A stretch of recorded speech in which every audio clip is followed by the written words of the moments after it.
Everyone is calling this a ceasefire.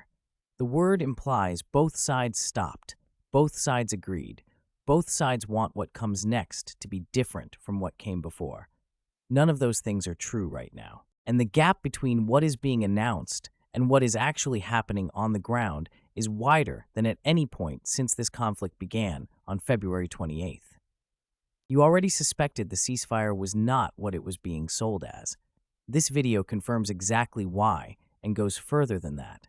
Someone told me audiences in the US and UK wouldn't want to dig beneath the headline on this one, that the ceasefire announcement was enough, that people would move on.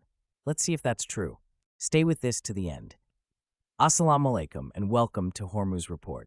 The ceasefire that began on April 8, 2026, brokered by Pakistan, was based on Iran's 10-point proposal. Wikipedia, 20 more ceasefire. The United States had its own 15-point plan on the table. Neither side adopted the other's framework. What they agreed to was not a resolution. It was a pause in strikes while both sides continue pursuing objectives that are fundamentally incompatible. That is not a ceasefire in any meaningful strategic sense. That is a timeout, and timeouts end.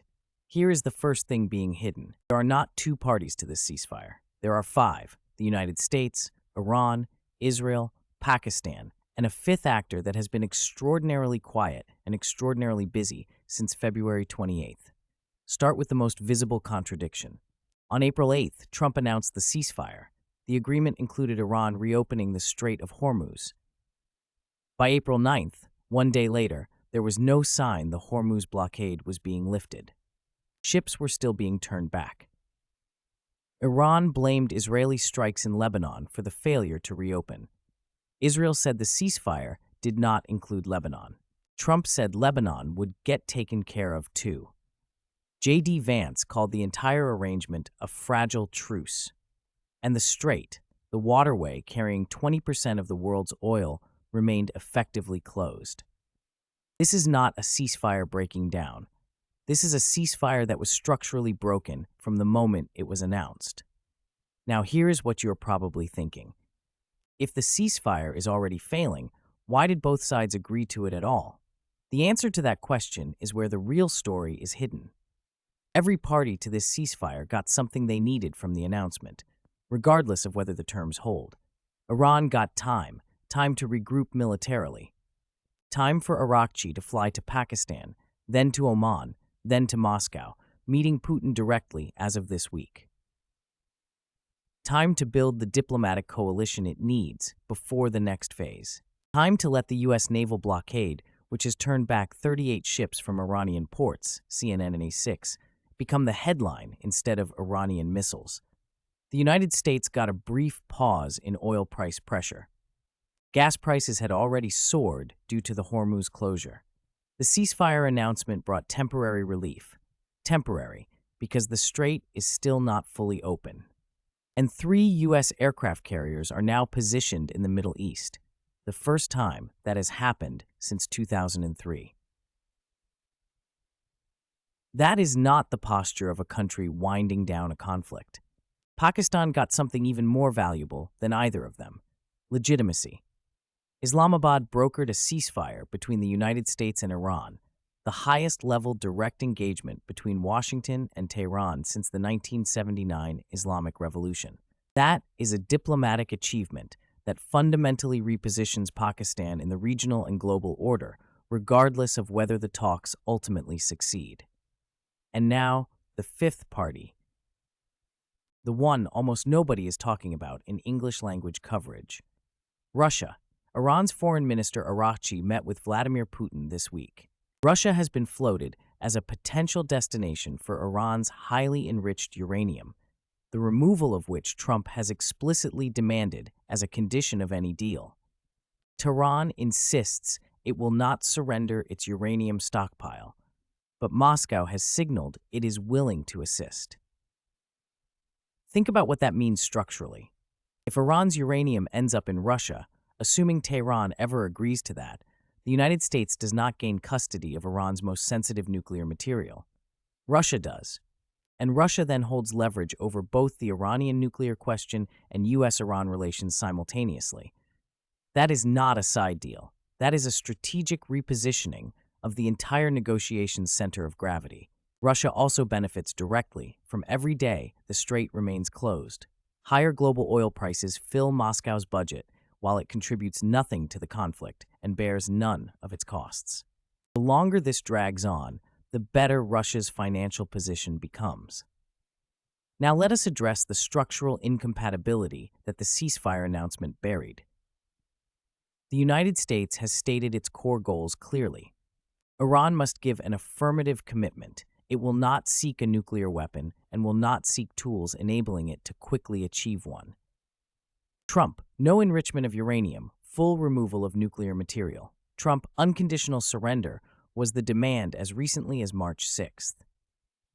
Iran's position is equally clear. King's College London's Andreas Krieg put it directly.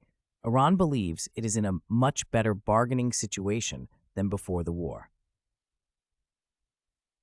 The question of uranium enrichment was the exact point that collapsed the February 2026 negotiations before a single shot was fired. Iran will not surrender enrichment. That was true in February. The war did not change it. If anything, having absorbed the strikes and kept the Strait closed, Iran has less incentive to concede than before. There is also a third demand being quietly inserted that has received almost no coverage.